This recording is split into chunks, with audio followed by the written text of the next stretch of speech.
Hi there. Today we're going to discuss a little bit of a journey I've been on in the last month or so, trying to figure out a capability that is spec'd in the manual for the Panasonic HEVC X2000 camcorder that I'm recording this on right now, and that's the super slow-mo. When I started reading about super slow-mo, I thought, ooh, I can't wait to try this out. And I had been working on, recording different videos, different places, different times, just trying to get familiar with the equipment, as I'm just getting started into this videography stuff. And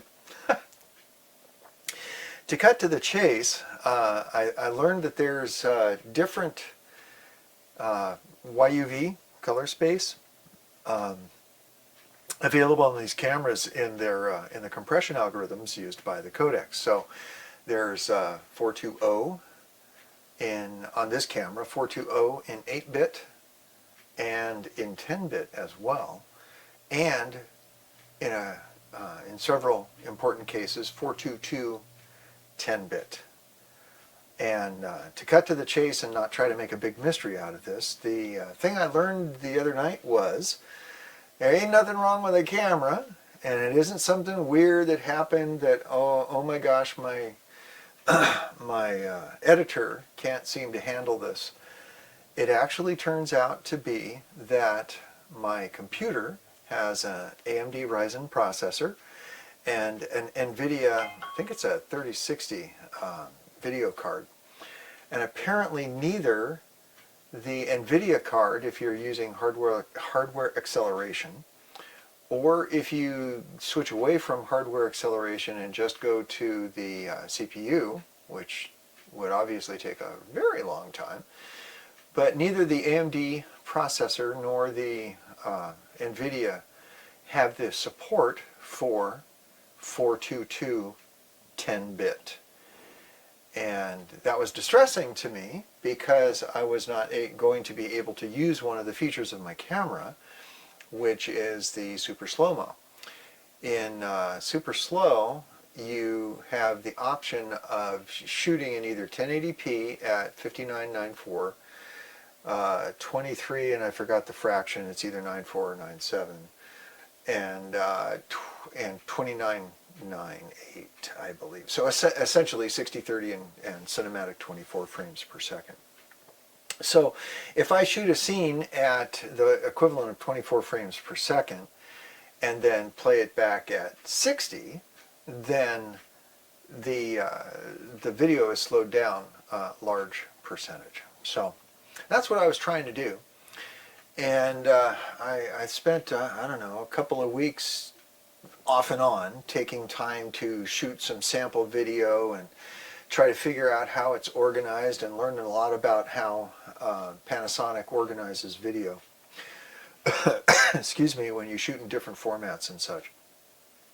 So the real super big takeaway here is that after finding out that there really doesn't appear to be a codec or a, let's call it a firmware solution, differentiating a codec from software or whatever. But the idea here now is that I can use this free application, Handbrake, and it does a marvelous conversion of the 422 10-bit audio and video and turns it into, I'm choosing right now, MP4.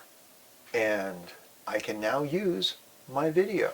So that's what I'm shooting this video in right now, is 5994 1080p in 422 10-bit on my Panasonic HEVC X2000 camcorder. And I'll be able to edit it only after converting it to MP4 using Handbrake. So the next thing I want to do here, this may or may not end up sequentially, I don't know, we'll see, is try to go find something I can shoot that I can shoot in slow-mo. So we'll see. See you in a minute.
that was kind of amusing. I was looking at the last video that I shot outside in front.